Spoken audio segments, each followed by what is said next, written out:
नाज़िर मेहर में क़त्ल कयल UC chairman करमुल्ला Chandio सदस्य बिन पुटन तमंदार मुख्तियार चांडियो ऐं ज़िले काउंसिल दादू जे मेंबर काबिल चांडियो वारे वाक़े खे 3 साल मुकम्मल थी विया आहिनि।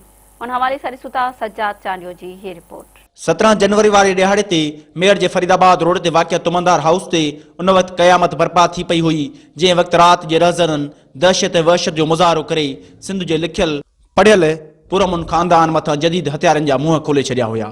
ज़मीन ते रहंदड़ ताक़तवर माण्हुनि जे इशारे ते जवाबदारनि ॾींहं ॾिठे जो मेहर जे 2 थाणनि डीएसपी ऑफिस, असिस्टेंट कमिश्नर ऐं जजनि जे बंगलनि खां कुझु क़दमनि जे फ़ासिले ते पंहिंजे ई घर अॻियां बीठल यूसी चेयरमैन करमला खान चांडियो ऐं संदसि 2 पुटनि चांडिया तुमंदार काउंसिल सिंध जे चेयरमैन तुमंदार मुख्तियार चांडियो ऐं ज़िला काउंसिल दादू जे मेंबर काबिल चांडियो खे गोलियुनि जो खाज बणाए छॾियो हुयो। लाश रोडनि ते पयल हुआ, इलाइक़ो सोग में वठी वियो हुयो, शामे सुगरा वारा मंज़र हुआ। एक ही घर में 20 खां वधीक ॿार यतीम थिया हुआ ऐं 5 औरतूं बेवा थियूं हुयूं। इन ख़ानदान खे ज़िंदगी उन मोड़ ते वठी आई जेको इंतहाई भयानक ऐं दिलि ॾुखोईंदड़ हुयो।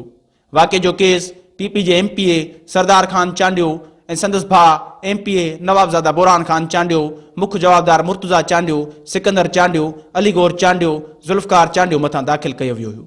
वाक़े खां थोरनि ॾियारनि बाद जवाबदार अलीगौर चांडियो ऐं सिकंदर चांडियो पुलिस वटि पेश पिया हुआ ऐं चांडिया नवाबनि अदालत में गिरफ़्तारी खां अॻु वारियूं ज़मानतूं हासिल करे वरितियूं हुयूं। जॾहिं त बाक़ी जवाबदार पुलिस जी पहुच खां परे हुआ।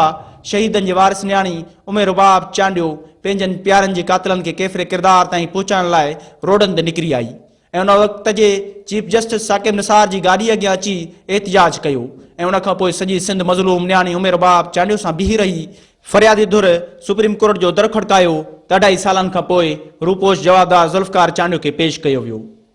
फरियादी धुर पारां आमतौर ते उहो तासर ॾिनो वञे थो त सिंध में पीपी सरकार हुजण करे उमेर रुबाब पेरनि उघाड़ो इंसाफ़ लाइ अदालतुनि जा चकर काटींदी थी वते, पर उन जे बावजूद बि खेसि इंसाफ़ नाहे मिली सघियो। हालांकि वक़्त जे 2 चीफ जस्टिसनि वाक़े जो पाण मुरादो नोटिस बि वरितो, पर उन जे बावजूद बि शहीदनि जे वारसनि खे इंसाफ़ नाहे मिली सघियो। शहीदनि जी 3 वरसी मल्हाई पई वञे। उन हवाले सां असां शहीदनि जे वारिस न्याणी सॼे मुल्क में सरदारी निज़ाम ख़िलाफ़ जदोजहद जी अलामत तौरु सुञाती वेंदड़ उमेर रुबाब चांडियो सां ॻाल्हाईंदासीं त उनजो छा चवणु आहे। 17 जनवरी 2018 में ही वाक़ियो थियो आहे। हिनमहिल 3 साल बिल्कुलु कंप्लीट थिया आहिनि ऐं 3 सालनि खां मां स्ट्रगल कयां थी।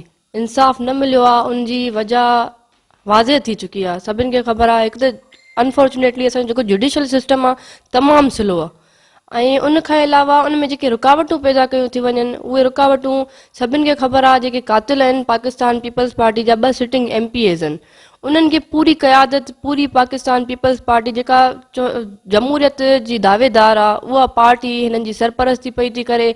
ज़ाहिर आहे डिले टैक्टिस हिननि जी तरफ़ खां थियनि था पिया ऐं रुकावट जेका वॾे में वॾी शइ आहे त हिननि जी हुकूमत आहे, सिंध गवर्नमेंट आहे। ऐं हर पल मूंखे पंहिंजो बाबा यादि हूंदो आहे।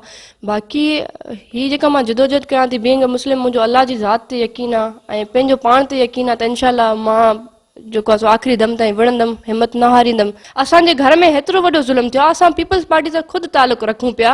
असां अफ़सोस सां तव्हांजी पार्टी इन लाइ छॾीसीं त तव्हां कातिलनि जी पासदारी पिया कयो, असां मज़लूमनि जे मथे ते तव्हां हथु न रखियो हुयो।